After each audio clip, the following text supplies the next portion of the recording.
No ar, Jornal da CUT. Olá Brasil, eu sou o André Acarini, o Jornal da CUT começa agora e hoje traz um assunto especial. A gente vai falar sobre decisões recentes da Justiça que têm dado ganho de causa a pais e responsáveis de crianças com autismo. A Justiça tem garantido o direito à redução de jornadas de trabalho sem redução salarial para esses pais cuidarem melhor de seus filhos. A gente vai conversar com Franciele Carvalho, que é advogada especialista em direito do trabalho, sobre esse assunto. O Jornal da CUT começa agora. Rádio CUT. E no programa de hoje, aqui no Jornal da CUT de hoje, a gente vai falar voz. sobre recentes decisões judiciais que tratam de pais que têm filhos autistas, na verdade, né? Recentes decisões a Justiça tem dado ganho de causa a trabalhadores no que se diz respeito à redução da jornada de trabalho sem redução salarial. E para esse assunto, a gente vai conversar com a advogada especialista em direito do trabalho. Ela é sócia do LBS Advogadas e Advogados, a Franciele Carvalho. A gente vai falar com ela. Franciele, prazer receber você aqui no Jornal da CUT, tudo bem? Olá, bom dia, tudo bem? Franciele, vamos lá, vamos falar então sobre esse caso. A gente tem recentes decisões judiciais que garantiram a pais de crianças autistas o direito à redução de jornada de trabalho sem redução de salário. Houve casos, por exemplo, na Caixa Federal, um sindicato de Pelotas, eu queria que você falasse sobre isso, inclusive porque é uma luta do movimento sindical com a ação do LBS Escritório Advogadas e Advogados, que garantiu o direito não só a trabalhadores autistas, mas também, como a gente está dizendo aqui, a pais de trabalhadores, a trabalhadores que são pais de autistas e autistas. Esse é um direito garantido pela CLT ou são decisões isoladas? É preciso atuação do movimento sindical? O que é que você me diz sobre isso, Franciele? Tá, vamos lá. Então, toda a discussão de redução de jornada, ela se iniciou pela Lei 8.112 de 90, que ela prevê o horário especial aos servidores públicos civis da União e das autarquias.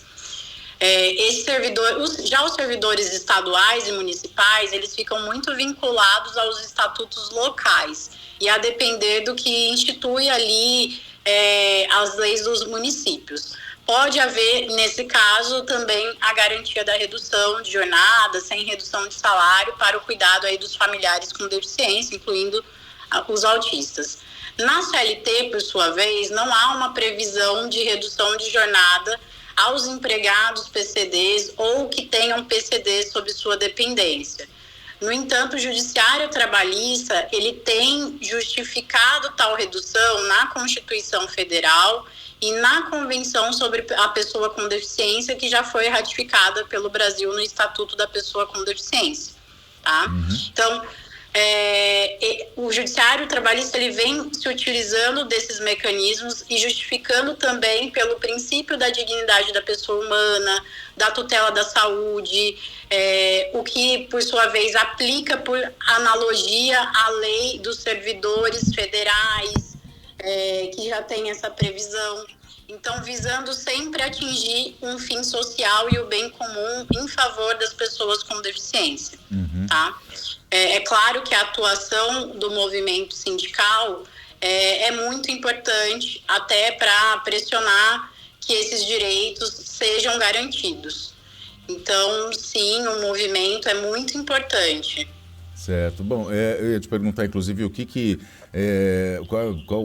qual é o entendimento do juiz na hora da decisão, né, que ele leva em consideração. Então está respondido, é exatamente isso, né, levar em consideração, como você disse, o princípio da dignidade humana, é isso, né, Franciele?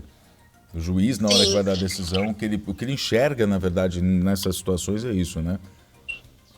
Até posso trazer um pouco melhor esse caso de Pelotas, né, do Sindicato dos Bancários de Pelotas, em que nós atuamos contra a Caixa Econômica Federal, em favor aí dos trabalhadores com deficiência ou que tenham sob sua dependência a pessoa com deficiência.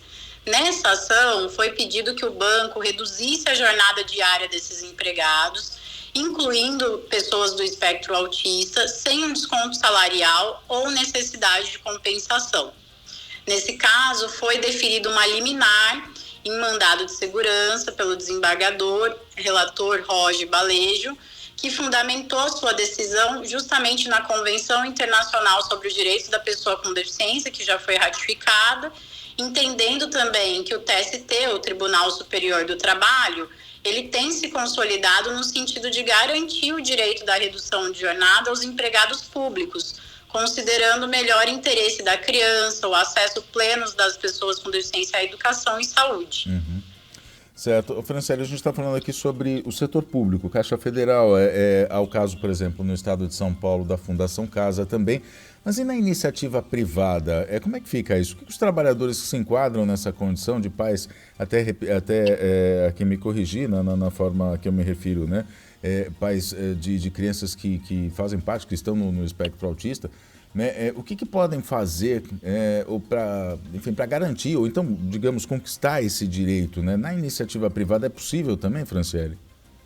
É possível também, tá? É claro que vale a análise do caso a caso, buscar o apoio jurídico da sua confiança para avaliar o que é possível ser feito naquela situação, né? Muitas vezes a redução de jornada, muitas vezes até o trabalho em home office já ajudaria também aquela pessoa que tem sob sua dependência uma pessoa com deficiência ou até o próprio trabalhador com deficiência, né? Em outros casos, de fato, é necessária a redução para ter acesso aí a tratamentos, acesso à educação.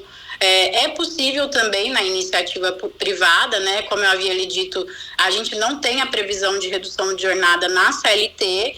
É preciso buscar, muitas vezes, o judiciário, o apoio do sindicato, o jurídico da sua confiança, para então judicializar e garantir esse direito. Mas o judiciário, mesmo nos casos da iniciativa privada, também tem decidido de forma favorável aos trabalhadores, tá? Seja o próprio trabalhador com deficiência ou o trabalhador que tem sob sua dependência alguém com deficiência. Certo. Franciele, sua opinião como advogada, como especialista, como é que você vê a execução dessas medidas? Na prática, isso é importante para o trabalhador, para a criança? Qual que é a sua avaliação sobre, digamos, essa ação, né? Sobre essa realidade de redução de jornada quando ela é conquistada, quando ela é, enfim, ou pode ser até em alguns casos aí ser negociada, né? Que a gente acaba não sabendo, mas como é que você vê isso? É preciso que a sociedade, que o mercado de trabalho, o mundo do trabalho, entenda que o trabalhador tem algumas necessidades especiais e que ele vá ou produzir melhor, enfim, ter uma qualidade de vida melhor, em consequência o trabalho vai ser melhor. Como é que você vê isso? Tá, familiares de pessoas com deficiência enfrentam grande dificuldade para compatibilizar os seus horários de trabalho com os cuidados dos entes que demandam os seus atendimentos, né? A execução dessas medidas que o judiciário vem deferindo, com certeza é um passo à frente, né? Na busca aí de igualdade de oportunidade para as pessoas com deficiência e seus familiares. O que muitas vezes acontece é que o genitor ele acaba deixando de trabalhar para poder acompanhar aquele dependente com deficiência em seu tratamento, né? E lembrando que normalmente esse genitor é a mãe que assume o trabalho do cuidado. Sim. Portanto, entender ali que a participação direta da mãe é imprescindível para aquele tratamento da criança com autismo ou outra deficiência tenha eficácia. E a não concessão daquele horário especial ou do trabalho em home office violaria os direitos e garantias fundamentais da pessoa humana. Né? Então, com certeza um passo à frente. Entendemos que para que essas pessoas com deficiência tenham de fato igualdade, elas precisam ter o acesso à saúde e à educação. Então, de fato, nós precisamos fornecer mecanismos, políticas que deem a ela essa igualdade. Então, a redução de jornada, o trabalho em home office, quando compatível, é um passo com certeza à frente. Sim, você cita inclusive o trabalho de cuidados, né? O trabalho de cuidados, ou a economia do cuidado, como ela é conhecida, né? Como é chamada também, ela ganha bastante destaque depois da redação do Enem do ano passado, né? Que, enfim, trata inclusive da posição da mulher nesse trabalho de cuidados. Isso é um assunto que já vem sendo discutido agora até em âmbito federal e a gente espera que tenha alguns avanços aí, né? Para que, enfim, o trabalhador, inclusive, tenha essas políticas que você cita, né? Que são necessárias para que não precise entrar na justiça, enfim, para que tudo seja realmente já estabelecido como lei, etc., né, Franciele? Agora, além dos casos de autismo, né, disso que a gente está falando aqui, dessas decisões que vêm sendo tomadas e que a Justiça do Trabalho tem dado ganho de causa aos trabalhadores, tem sido favorável aos trabalhadores, além dos casos de pessoas do espectro, que estão no espectro autista, existem outras situações semelhantes em que o trabalhador possa garantir esse mesmo direito? Eu acho que meio que você já respondeu, né, em caso de pessoas com deficiências, mas a gente pode exemplificar um pouco mais profundamente ou não? Existem outros casos semelhantes, situações semelhantes, Franciele? Sim, na verdade, inclusive o próprio trabalhador que tenha alguma deficiência, né? Então, o próprio trabalhador que tenha deficiência e que tem que realizar um tratamento, tem que ter acesso à educação, já caberia ali a gente estar tentando a redução de jornada, ou o trabalho em home office para que isso seja compatível. Tá? Então, não apenas quando se trata do dependente com deficiência, mas quando é o próprio trabalhador que necessita dessa redução. E aí, quando a gente fala pessoa com deficiência, entra a pessoa do espectro autista, às vezes até muitas pessoas me questionam, TDAH, embora o TDAH não seja ainda classificado como uma deficiência, se aquele TDAH necessitar de um tratamento específico que demande uma redução de jornada, é possível também a gente discutir isso junto ao judiciário ou administrativamente junto ao sindicato daquela categoria, para que faça a intervenção junto à empresa. Né? Então, é possível sim, tá? Certo. Franciele, eu vou te convidar para a gente bater um papo mais uma vez sobre, sobre esse tema, para a gente se aprofundar sobre um outro aspecto que eu só vou dar uma pincelada agora, que eu vou te perguntar. Dentro dessa mesma pergunta, a gente está falando sobre pessoas com deficiência, mas no caso, por exemplo, a trabalhadora que mora sozinho com uma pessoa idosa em casa e que requer cuidados, ela tem esse mesmo direito ou não? Olha, a princípio a gente não tem, como no caso das pessoas com deficiência, não temos uma legislação específica na CLT, né?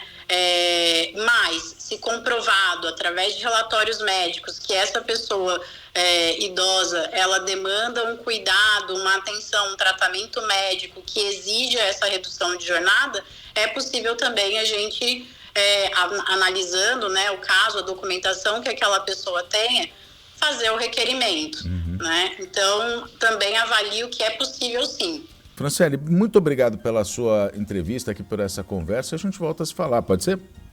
Claro, obrigada. Eu que agradeço pelo espaço, André. Muito obrigada. É muito importante a gente estar aqui pautando questões das pessoas com deficiência para que realmente a gente avance nessa pauta. Obrigada, André. A gente é que agradece, Franciele Carvalho, então, aqui no Jornal da CUT. Essa edição fica por aqui. A gente se fala na próxima. Até lá.